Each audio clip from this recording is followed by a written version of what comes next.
कि महंगाई कहाँ दिख रही है, लोगों की कमाई भी तो बढ़ रही है ना उस हिसाब से।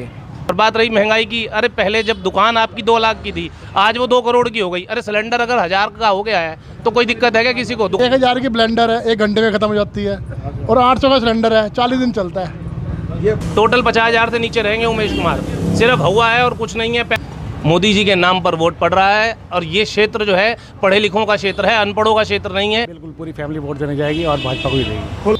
कि क्या हालत है हमारी हिंदुओं की, वहाँ पे सब निकल के यहाँ आ रहे हैं, हिंदुस्तान में आ रहे हैं। कटोरा लेके घूम रहा है पाकिस्तान इस समय। जो अब तो बड़े बड़े फैसले होंगे इस 5 साल में। हम वोट अपने देश के नाम पर करेंगे और देश को चलाना सिर्फ मोदी जी के बस की बात है। कांग्रेस में ऐसा कोई नेता नहीं दिखता जो देश को चला सके। बिल्कुल चाइना बहुत बैकफुट पर है, चाइना के अंदर अपनी बीमारियां ही नहीं खत्म होने पे आ रही, और हमें तो ये भी विश्वास है कि आने वाला समय भारत का है और नंबर 1 इकोनॉमी भी इंडिया की हो सकती है। ये है रामनगर अमर प्रोविजनल स्टोर जगन डेरी। ये गांव की तरह यहाँ भी चौपाल लगती है, वो गांव की चौपाल अलग होती है, नगर चौपाल है ये। आप देख सकते हैं कुछ लोग यहाँ शाम को अक्सर इकट्ठे होते हैं, बढ़िया बढ़िया बातें चलती है, बहस चलती है। आजकल इनका विषय है चुनाव। मैं भी पहुँच गया हूँ। सबसे पहले मिलते हैं संजीव जी। ये ट्विंकलिंग स्टार स्कूल के ऑनर भी हैं और मैनेजर भी हैं, समाज सेवी भी हैं और व्यापारी भी हैं। तो संजीव जी, वातावरण क्या कह रहा है? वातावरण तो एक तरफा जा रहा है जी, भाजपा भाजपा भाजपा, इसके अलावा वातावरण कहीं है ही नहीं हमारे क्षेत्र में। बाकी आउटर में थोड़ा वोट परसेंटेज कम रहेगा जैसे गांव देहात में, मगर शहर में टोटल जिला हरिद्वार में जैसे हरिद्वार हो गया और रुड़की हो गया, भाजपा का ही एकदम सतरंगी हो रखा है जी। लोगों दिलों में भाजपा छा रखी है। आप भाजपा के समर्थक हैं, आपसे सवाल बनता है कि जिस प्रकार महंगाई है, जिस प्रकार जो मंदा है और ये इलेक्टोरल बॉन्ड का जो घपला का इल्ज़ाम है, ये इस विषय में आप क्या कहना चाहेंगे? आप एक तरह से आप समझ लीजिए कि इस समय भाजपा के प्रतिनिधि हैं, तो आप क्या कहना चाहेंगे?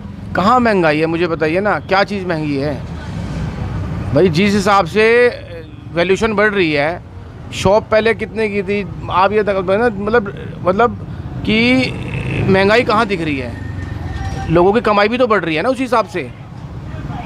लोग ये इलेक्टोरल बॉन्ड का जो घपले के ये इल्ज़ाम है, इसमें क्या लगता है कि भाजपा को नुकसान होगा? कह भी सकते हैं, देखो हमें तो लगता नहीं है इसका इतना नुकसान होगा, कह भी सकते हैं, नहीं भी हो सकता, इसमें कुछ मुझे ज़्यादा डीपली नहीं पता है। महंगाई तो नहीं है। अमित सरन जी, जो चुनावी बॉन्ड का जो मैटर है भैया, खाली भाजपा के नहीं, वो सारा पैसा सबको मिला है। हर चुनाव में हर पार्टी ने वो पैसा लिया है। ऐसी कौन सी पार्टी है जिसके पास वो पैसा नहीं पहुंचा? सिर्फ इल्ज़ाम भाजपा पे लगाया जा रहा है। चुनावी बॉन्ड हर पार्टी के बिके हैं। आप किसी भी पार्टी के उठा के देखो, अगर सारे विपक्ष के मिला के देखो तो भाजपा से बहुत ज़्यादा, कई 100 करोड़ रुपये ज़्यादा जो है वो विपक्ष के पास गया है। तो मुद्दा तो उनके ऊपर बनना चाहिए, भाजपा पे कैसे बनना चाहिए? जो लोग भाजपा से हिसाब मांग रहे हैं, उन्होंने अपना हिसाब अभी तक नहीं दिया। 70 साल में नहीं दे पाए भैया, ये हिसाब कैसे देंगे? उनका जो नेता है वो अपना हिसाब नहीं दे पाए आज तक। उनके अकाउंट खुले हैं, वो कह रहे हैं हमारे अकाउंट सीज कर दिए भाजपा ने। ऐसा कोई कर सकता है क्या? और बात रही महंगाई की, अरे पहले जब दुकान आपकी 2 लाख की थी, आज वो 2 करोड़ की हो गई। अरे सिलेंडर अगर 1000 का हो गया है तो कोई दिक्कत है क्या किसी को? दुकान के भी तो रेट बढ़ गए, आपकी प्रॉपर्टी के रेट भी तो बढ़ गए, तो महंगाई कहाँ से आई बताओ? हर चीज़ हर तरीके के हिसाब से, समय के हिसाब से हर चीज़ बढ़ती है, और हर चीज़ के हिसाब से आदमी की इनकम भी बढ़ती है। तो आदमी वैसे ही अपनी इनकम भी तो बढ़ा रहा है, तो महंगाई कहाँ बची? आपका नाम क्या है जी? अमन दुआ। अमन दुआ जी, ये बताइए महंगाई नहीं हुई है? महंगाई हुई नहीं।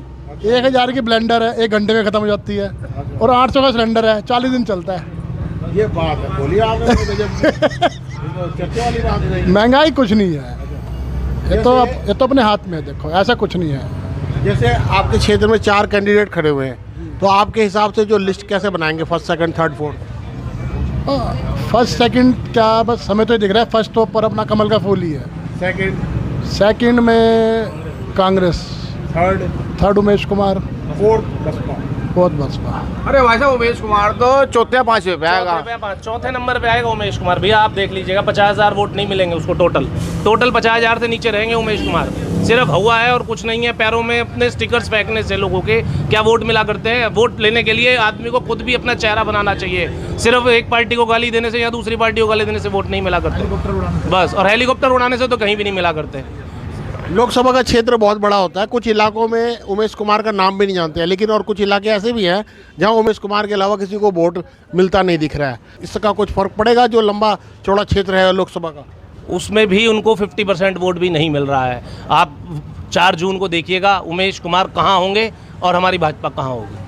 मोदी जी के नाम पर वोट पड़ रहा है और ये क्षेत्र जो है पढ़े लिखों का क्षेत्र है, अनपढ़ों का क्षेत्र नहीं है, जहाँ पर कहीं भी कुछ भी कोई अपना हेलीकॉप्टर घुमाएगा और उसको वोट मिल जाएंगे जैसे उन्होंने विधायकी में किया। ये हमारे यहाँ नहीं होगा। ये लोकसभा का चुनाव है, इसमें 2 ही चीज़ देखता है आदमी, या फूल देखता है या हाथ देखता है। वो निर्दलीय 100 आते हैं 100 चले जाते हैं, किसी को पता भी नहीं चलता कोई आया था। श्याम जी भी हमारे साथ हैं। श्याम जी ये बताएं, जैसे आप पूरे फील्ड में घूमते हैं, मुस्लिम मतदाता हरिद्वार सीट में कभी भी निर्णायक नहीं रहा क्योंकि 4 बिरादरी इनकी अक्सर अलग चलती है।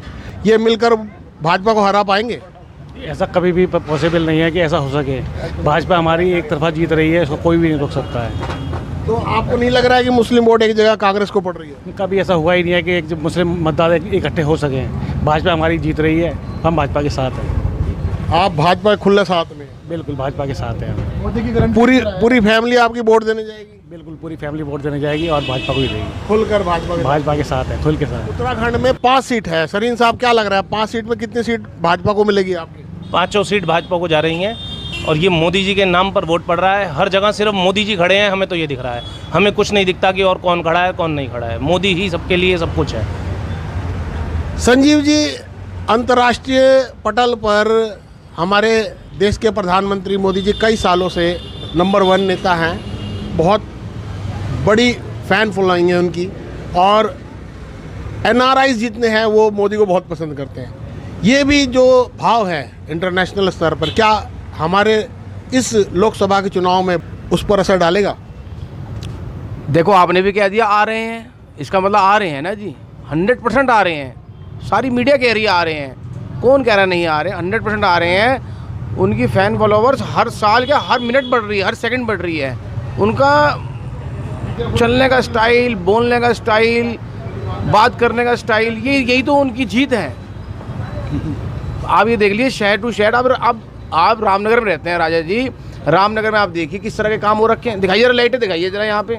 ये क्या कांग्रेस ने करवाई है या उमेश कुमार ने करवाई है? किसने करवाई है? आप खानपुर में जाके देख लीजिए क्या विकास हुआ है। अरे उमेश कुमार जी खानपुर का ही काम कर लो, क्या जिला हरिद्वार में आप आएंगे? यहीं का देख लीजिए। ये मोदी का नाम है, मोदी के आगे तो अच्छे फेल हो गए हैं। उमेश कुमार जी को रावत जी ने स्टिंग मास्टर कहा और कहा कि बस उनकी काबिलियत यही है। इस विषय में क्या कहेंगे? मैं ज़्यादा नहीं जानता स्टिंग मास्टर। देखो सुना तो हमने भी था जी, इस तरह के काम हुए थे। हम तो मोदी को वोट दे रहे हैं जी, हम रावत जी को नहीं दे रहे, मोदी जी को वोट दे रहे हैं। ये कोई पार्षद के इलेक्शन नहीं है, ये कोई विधानसभा के इलेक्शन नहीं है, ये संसद के राजा चुन रहे हैं हम देश का। कोई मजाक बात नहीं है। मैं अन्य लोगों से भी ये अपील करता हूँ कि राजा जो है मोदी जी, उन्हीं को वोट दीजिए। ये XYZ जितने भी खड़े हो रखे हैं, इनका राजा तो कहीं दिख नहीं था आपको। पूरी मीडिया बता रही है, हर देश का बच्चा बता रहा है कि भाई जीत ही मोदी जी रहे हैं। और कौन जीत रहा है बताइए ना? यहाँ जितवा के किसी को निर्दलीय जितवा के या कांग्रेस को जितवा के क्या मिलेगा आपको? फेल हो जाओगे आप। मोदी जी ने 2019 के चुनाव के दौरान एक भाषण में कहा था कि हम पाकिस्तान को भिखारी बना देंगे, उनके हाथ में कटोरा दे दिया हमने। इस समय पाकिस्तान वाकई बर्बाद होने के कगार में है और पूरी दुनिया में उसका जो इमेज है भिखारी वाली बन गई है। क्या लगता है कि ये मोदी जी की कामयाबी है एक तरह से और इसका असर पड़ेगा चुनाव में? पाकिस्तान से लोग निकल के हिंदुस्तान आ रहे हैं, यही तो फ़र्क है हिंदुस्तान और पाकिस्तान में। कभी गूगल पे टाइप करके देखना कि क्या हालत है हमारी हिंदुओं की। वहाँ पे सब निकल के यहाँ आ रहे हैं, हिंदुस्तान में आ रहे हैं, घर वापसी हो रही है उनकी। तो ये तो उनका कहना बिल्कुल सही था। कटोरा लेके घूम रहा है पाकिस्तान इस समय। जो कानून बनाया NRC वो सही है? बिल्कुल सही है जी, 100% सही है। क्या गलती है थोड़ा सा मुझे आप भी बताइए, उसके अंदर क्या है? बहुत बढ़िया है वो कानून। जनसंख्या कानून बनना चाहिए कि नहीं? बनना चाहिए जी। अब तो बड़े फैसले होंगे इस 5 साल में। मोदी जी ने कहानी है, इस आने वाले 5 साल में बहुत बड़े फैसले होंगे जो आप लोग हम लोग सोच भी नहीं सकते। अभी जैसे कि आप मुझे चारों ऐसा प्रतीत हो रहा है कि वोट जो है भाजपा को, मोदी को, त्रिवेंद्र को, किस भी कहें आप दे सकते हैं। आपके मन में इन तीनों को लेकर एक जो समर्पण होगा, आप ये बताएं, आप वोट मोदी के नाम दे रहे हैं, भाजपा के नाम दे रहे हैं या त्रिवेंद्र के नाम दे रहे हैं? अलग अलग बताएं। दुआ साहब पहले आप बताएं। मोदी के नाम, मोदी का नाम, भाजपा या त्रिवेंद्र? कोई मतलब नहीं। आप? मैं देश के नाम दे रहा हूँ। देश में एक ही नेता इस समय सर्वोपरि है, वो है मोदी जी। इनके अलावा नेता नहीं है। आप किन के नाम पर वोट करेंगे? हम वोट अपने देश के नाम पर करेंगे और देश को चलाना सिर्फ मोदी जी के बस की बात है।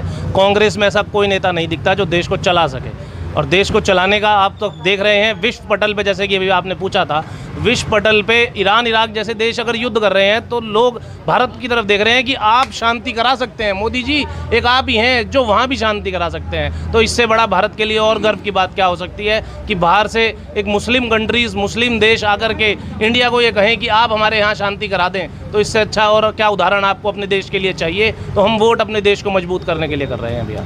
चाइना क्या लगता है बैकफुट पर है मोदी राज में? बिल्कुल, चाइना बहुत बैकफुट पर है। चाइना के अंदर अपनी बीमारियां ही नहीं ख़त्म होने पे आ रही। चाइना कहीं भी नहीं स्टैंड कर रहा है हमारे इंडिया के आगे। आप इकोनॉमी में देख लीजिए, आप किसी भी चीज़ में देख लीजिए, हर जगह इंडिया इस टाइम नंबर 1 पर है। और जैसे कि मोदी जी का टारगेट है कि हम 2048 तक भी हम ऐसी कंट्री बन जाएंगे कि चाइना जैसे देश भी हमारे से माल खरीदना चाहेंगे, हमारे यहाँ से सामान ले जाना चाहेंगे। वो दिन बीत जाएंगे जब लोग चाइना जाया करते थे। लोग इंडिया आया करेंगे और इंडिया से ही सामान खरीदा करेंगे और इंडिया पर ही जाया करेंगे। जो मोदी जी का दावा है कि मैं जो तीसरी इकोनॉमी बना दूंगा, जो 11वें से 5वें नंबर पे ले आए हैं वो, अब वो तीसरी इकोनॉमी बना पाएंगे भारत को? लगता है क्या? बिल्कुल लगता है, क्यों नहीं लगता है। विश्वास है इस बात पे हमें। जब 11 से 5 में ला सकते हैं, क्या वो 5 से 3 में नहीं ला सकते? और हमें तो ये भी विश्वास है कि आने वाला समय भारत का है और नंबर 1 इकोनॉमी भी इंडिया की हो सकती है। हमें इस पर पूरा विश्वास है। भारत विश्व गुरु बनेगा या नहीं बनेगा, आप क्या कहेंगे इस विषय? भारत विश्व गुरु बने के ही रहेगा। जिस प्रकार से मोदी जी काम कर रहे हैं, विश्व गुरु बन के ही रहेगा। चलिए, आप लोगों ने दिल की बात कही, खुल के मन के बात कही, इसके लिए आप लोगों को बहुत बहुत धन्यवाद।